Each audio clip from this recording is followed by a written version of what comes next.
If you're seeing that you can't be yourself around the person, if you recognize that you meet the family people and they are just not your people, if you recognize that you set your boundaries and this man is just he does not care about your boundaries, if you recognize that this man is hiding things like his finances, and when you want him to spend quality time with you, he cannot, and you're going to talk about it is the devil that is fighting your marriage, your future marriage with this person, you need to shut up and recognize that these are red flags, and probably God is telling you this is not your person. Life is beautiful, and every now and then when it doesn't feel so, we have to look up and see the beauty that lies in it.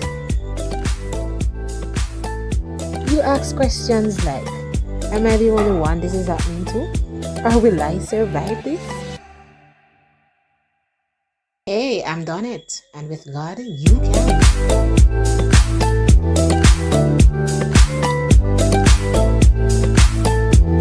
This is Chirpy4Jesus. Hi everyone, and welcome. Thank you for joining one more episode of Chirping for Jesus. And let me shout out to all of those people who are known subscribers. They are new subscribers, but they are no family. I just want to say thank you for tuning in. Thank you for those who commented, those who liked the video, those who viewed the video. And if you have not watched the video, the last video that I posted, need to go and watch the video because it will be vital for this video. I am your girl Donit, and of course on my channel I just talk about things that I deem to be important that I think you need to know, especially young ladies. So gentlemen, don't feel bad that I'm not really talking about you. I'm just here to share my experience and my own knowledge to things that I have been through, things that I have some knowledge to. Of course, I am a church girl, so my views that I'm expressing will align somewhat with biblical truths or my understanding of God's requirement for our lives. Remember to like, to share, to subscribe, to leave your comment if you have not done that. And I like to tell you this video may not be for you, but this video could be for somebody who really needs it. And in this case, somebody that is courting, that needs guidance along the way. Now today, listen, it was requested, I had it in my mind, things you do when you are courting and things you're not supposed to be doing while it is that you are courting. So let us go into this interesting video or this interesting topic. Now, as I go along, what I'm going to try to do, I'm going to try to be opened, especially with my own journey of courtship, what it was like for me, what it is that I could have done better, and what it is that I did do right. So we talked in the last video about dating, and so today we are now looking at this dating process, stepping now to another phase. So you have now, ladies and maybe gentlemen who is watching, you may be at the part now where you see the gentleman or you see the young girl and you're like, wow, what I have seen so far, we have gone out, we have talked, I think this person can now become something more than just a friend, or I see something more than a friend in this person. I want to get to know this person a little bit more, and I am going to come off of the market a little bit, and I'm just going to now focus on this young lady or on this young man. So this is how now we enter the courtship process. Courtship for me is a phase in which you get to know a person more deeper to find out, is this person the one that I am now going to walk down the aisle with? I have the idea that I can walk down the aisle with this person, so I'm going to now investigate, get to know the person deeper to know if it is that I can make that move, right?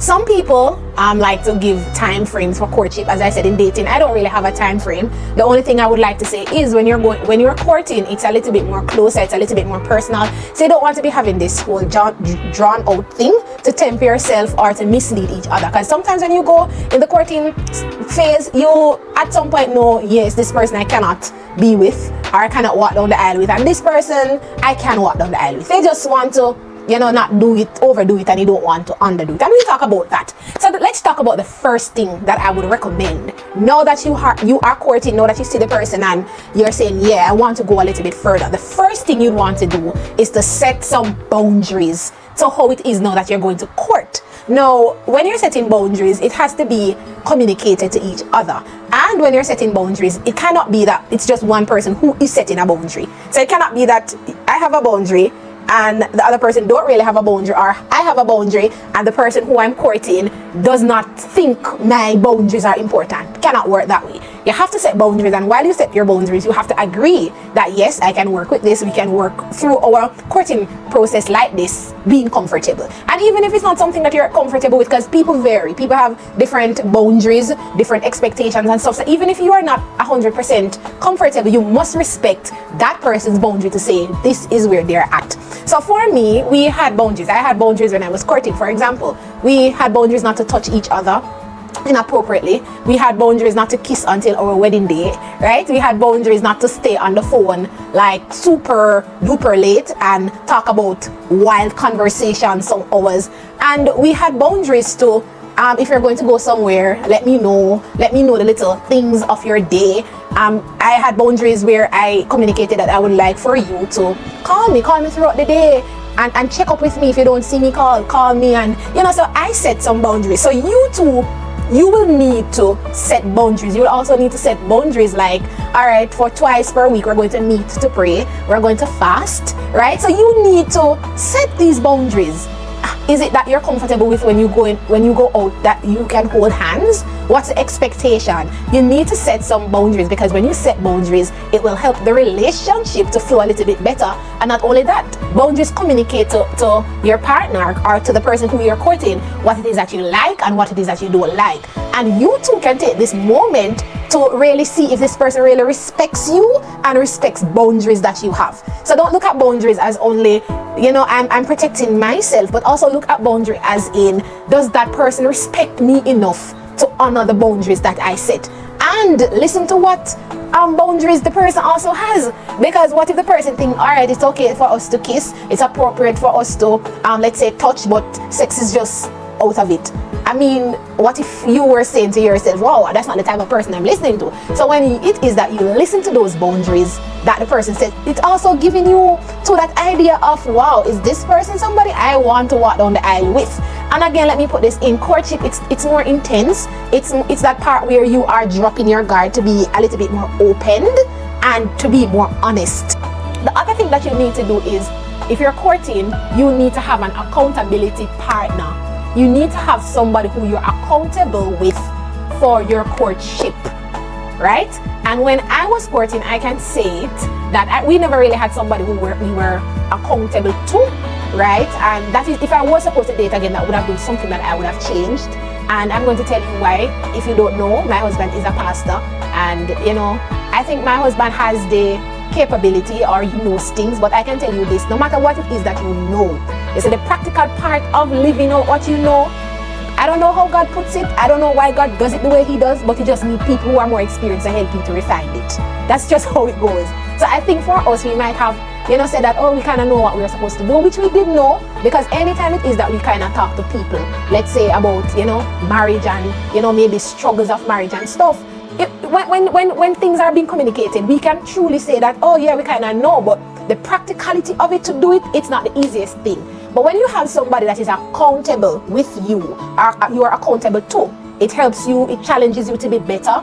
It also gives that person who you're accountable to that freedom to check up on you, how it is that you're doing, and let it be somebody that is neutral, right? So the person should not just be your friend. So when things arises, because listen, in courtship, you're going to have a lot of problems, right? And you don't want to just be relating to each other, right? You need to have somebody in the middle that can split justice and that can have a different opinion and, come with a consensus of how it is now that you resolve what you are having a conflict with. So you need an accountability partner. I can tell you, it's very important to have people who it is that you are accountable to. It pays in the end, and it helps you to stop suffering from heartbreaks. Because some accountability partner, once they hear some things, it's a red flag, and that's it. Next thing that you need to do while it is that you're courting is to be open and honest. So be honest. Be honest about how it is that you're feeling. Be honest about the things that you're expecting and the things that you really don't want, right? And for ladies, sometimes men like to say that we have expectations, but we are basically not communicating that expectation to them. Be honest and be open, right? To what magnitude are you open? It will definitely be to how comfortable you are, right? I am of the belief, just the same way, that there are some things people should not be privy to you with, or there's some information you're still not supposed to be saying in details, right? Of course, you can make mention of things, But in terms of information or putting everything out there, I still believe that you have to be a little bit cautious. But be open for persons to know, yes, I've had that kind of experience. No, I've never had that type of experience. Yes, I would appreciate that. No, I would not appreciate that. And also give the environment or create that environment also where that person can be honest to you. Sometimes in relationships, sometimes in courtship, you'll recognize that it's just sometimes one person is being honest. You can say, oh wow, let's say for example, Corey, which is my husband, communicated everything that he likes and he does not like. And maybe you are here and you have not done that. Because maybe you want to say, boy, I am not sure how the person will see me or accept me, but you need to be honest. And I'll get to that because I'm very passionate about that aspect of it, but I'm going to get there. Now, the next thing that you want to do is to be authentic. And if you recognize I did not say be yourself, I don't like the phrase to be yourself, because if you are a Christian or if you're not a Christian, you can know sometimes that in this flesh, nothing good is in it, right? Listen to me. Nothing good is in your flesh. But when you're authentic, when you are who God has created you to be, which is in his likeness and in his image, right? You tend to then always want to develop that side of you, that part of you, that God-given part of you, right? And I like to say to people then, be authentic, right? Be you. And when I say to be you, I always get passionate right here. If you are with someone, sisters or brothers, and you cannot be yourself, pack up your bag, run away, and leave him alone. Sometimes you will meet people who you just cannot be yourself around, either because of what they have said, either because you might like the person to a point where you are afraid to open up your true self. And you might be saying to me, what are you talking about? Listen. Let's say you're a person who loves laughing or you like to laugh. And when you laugh, you know those people that laugh, and when they laugh, they just have a different type of laugh. And when you're around the person, you recognize that you have to be stifling yourself. You have to be you need to stop. If you are around a person and you recognize that when you are being yourself, when you're being authentic, the person cannot appreciate that part of you, you need to stop talking to the person. The person is not for you. If you are around a person and every single thing you do, the person like to say to you things like, you saw you couldn't do it a little bit better, or wow, I'm really disappointed in, let's say, how you did that speech, or I'm very disappointed in how it is that you talk to the gentleman, but you know that you did your best, you put your best foot out there. I want to tell you to take up your bag, put your foot them in your hand, and take away yourself. That is not your person. Anybody that you meet and you have to change your authentic self to please them, they are not your man. And let me tell you something. You might think it's okay now to in a corner and to just be somebody completely different.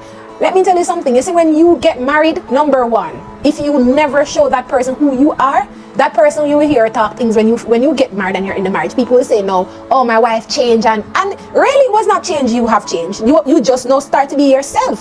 But what I want to highlight is that marriage, once it is that you go to live with somebody, marriage exposes your true self. That's just how it works, and that's just how it is. Marriage, after a while, you ever see like a snake who sheds their skin after a while? You ever see a crab? Yes, there are some types of crabs who shed their skin.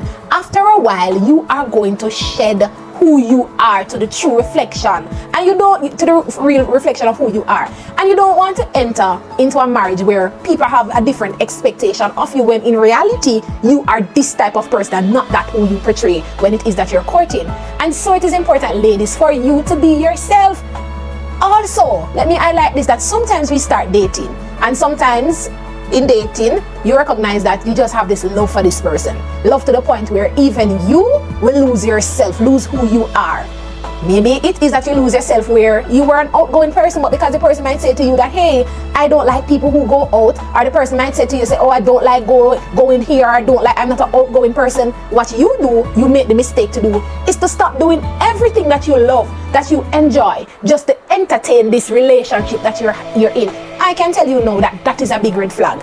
Anybody that you're going to take up, they are supposed to be enhancing who you are. They're supposed to be there for you emotionally, physically, spiritually, not against who God has created you to be. Because let me tell you something, you are very much unique to God, and you are very unique, and there is nobody else out there. And this is one way how in life sometimes you know if you find love. You'll find love, you'll find love the moment you find somebody who accepts you how Jesus made you, how he created you in your own uniqueness. And so you need to find somebody that accepts you for who you are. I could go deeper into that. But if you're talking to somebody, you cannot be yourself around them, or you have to change who you are just to facilitate their love or to please them, you need to stop talking to that person. And I fear that sister, and I fear that brother. You need to hit the highway and wait on who God has for you.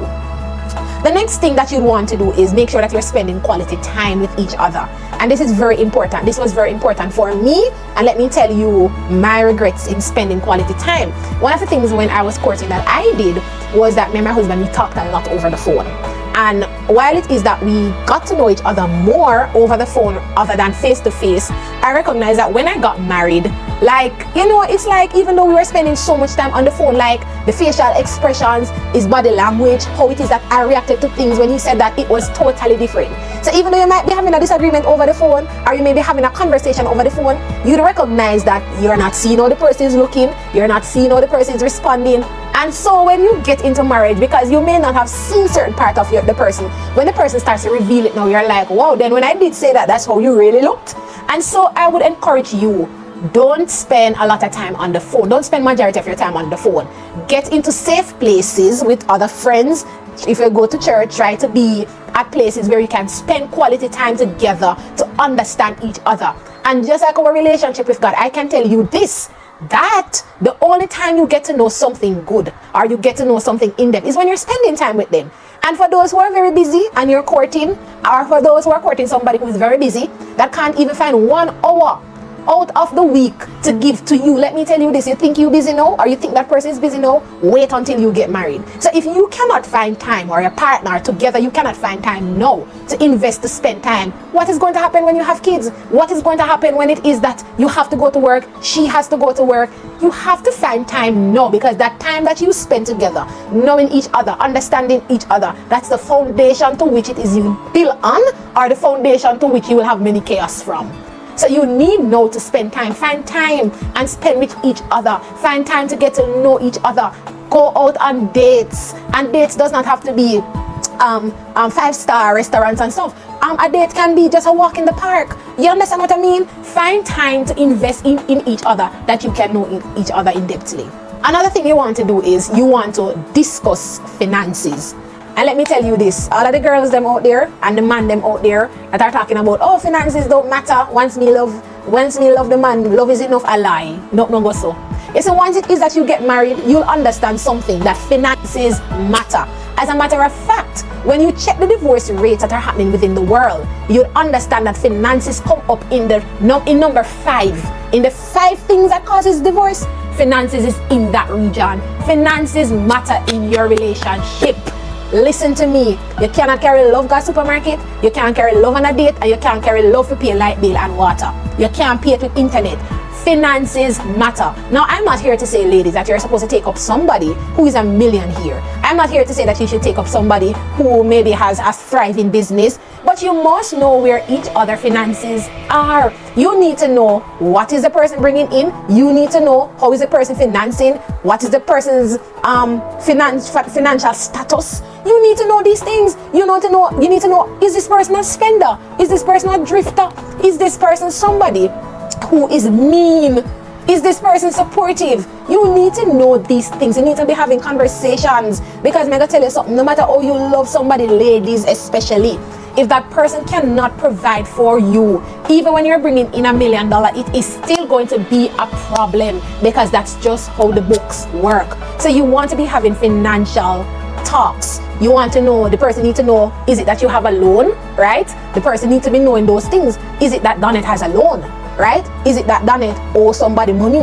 Is it that Donnet is currently paying, like, for example, for a car? You need to be discussing these things, because finances does matter. Another thing that we're going to talk about is, now that you're courting, it is time for you to meet the family. Somebody said meet the family. Somebody said meet the family. It is now time to meet the family. Now, for example, the Mommy Sharon that you're hearing about, ladies, and Sister Susie, right, and Brother Mark, you need now to meet these people. right? So while you're dating, of course you're going to hear, let's say, the gentleman talk about his mother, his sister, his brothers. You need now to know these people. You need to know what kind of family you are going to live with for the rest of your life that you're married. You need to know that.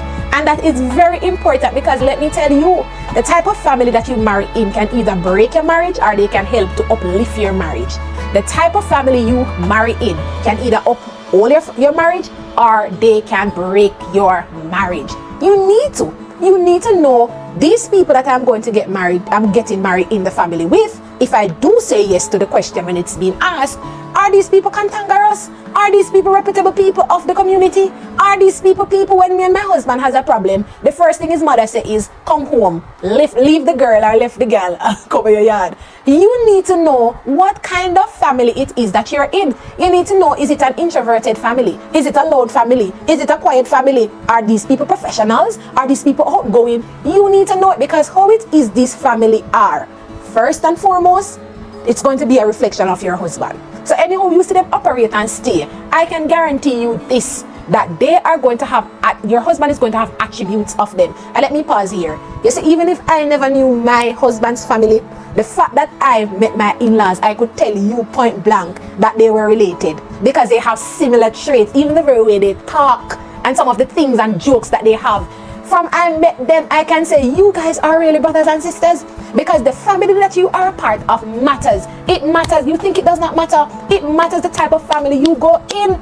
And you have to get to know. Go to the house, go to his mother's house, go to his sister's house, go to his brother's house. Look how him greet his mother.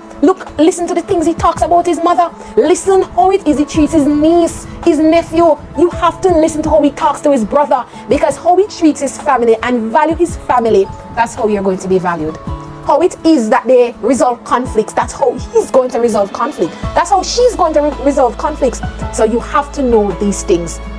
The other thing that you need to do, you need to be meeting some of this man's friend or this lady's friend. What kind of friends does he have? Who is he hanging out with? Who is he spending some of his time with? You need to know. You know this phrase that said birds of a feather flock together? You need to know. And of course, everybody in your spouse's life, they won't always have a big impact, or they won't always be the most holiest people or the most innocent people. But you need to know what is the relationships. What are they like? Who are they like with? You need to know. You need to know these things, because how it is that the people he's surrounding himself with, they will have an impact on him, to how it is that he relates, his belief systems that he has. These will all matter in the end. Does he have friends that are married, or does he have friends that are unmarried? What are their philosophies? What do they think? You need to come around these people that you can hear these things and understand who your spouse really is. You need to find out who your spouse friends are. The other thing that I would suggest, so if you're dating somebody and let's say the person lives on their own, me personally think you need to go to the yard and you need to go and take a look. That's just me. And ladies, let me point here and let me address something.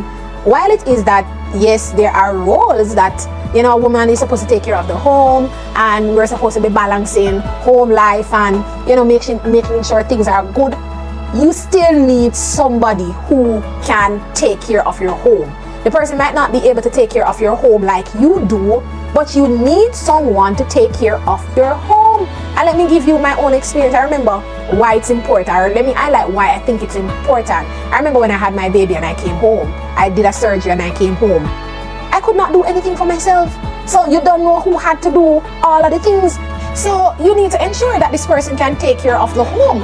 If it's not even as detailed as you can, go and find out. Go and find out how this person is taking care of his home. How is this person kept behind the scenes? Because you can be courting somebody and the person him just always trash out and him just always look good, or she's always trash, she's always looking good. But when you go to the home is a total different reflection of what it is that the person is portraying. You need to know. You need to know if the life that the person is displaying outside is the same life that the person is living inside. You need to be having conversation with the person and finding out, is this person a cook?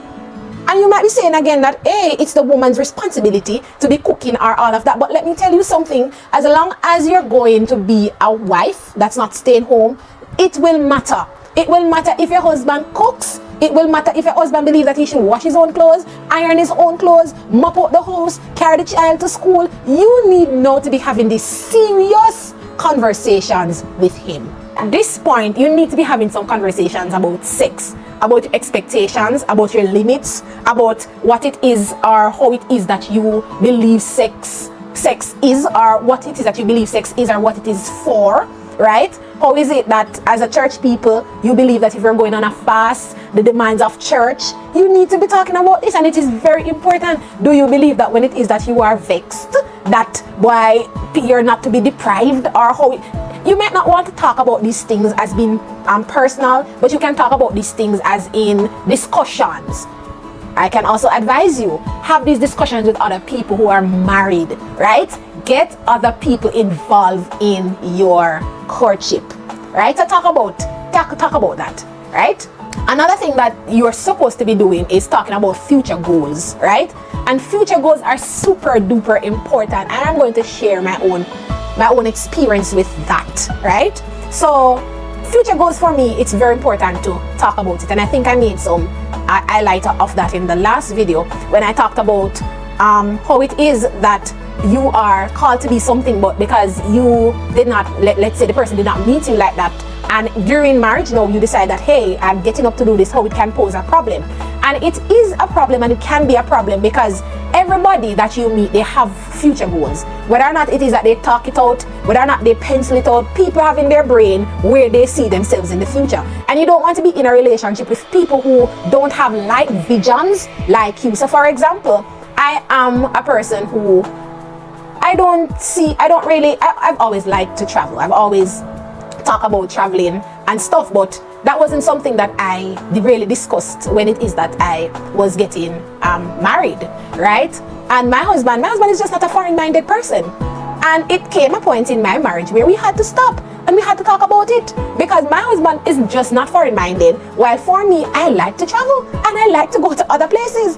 And so it's very important, because I can tell you this, it's not the big things in your marriage that cuts your marriage in pieces. It's the small things. It's the small disagreements that are not clarified, that are not clear. Listen, that's what cut up a marriage. So you want to discuss, in 5 years, do you think you're going to migrate from Jamaica? Is that your goal? In 5 years' time, in 10 years' time, is it that you believe that living at your parents' house is better? Or you think that, no, live at which parents' house, get your own house? Because you can be married to somebody who believes that living at their parents, it's nothing. And you are like to yourself, that's a big deal to me. You need to know, is it that you believe in taking out loans, or the person believe in saving?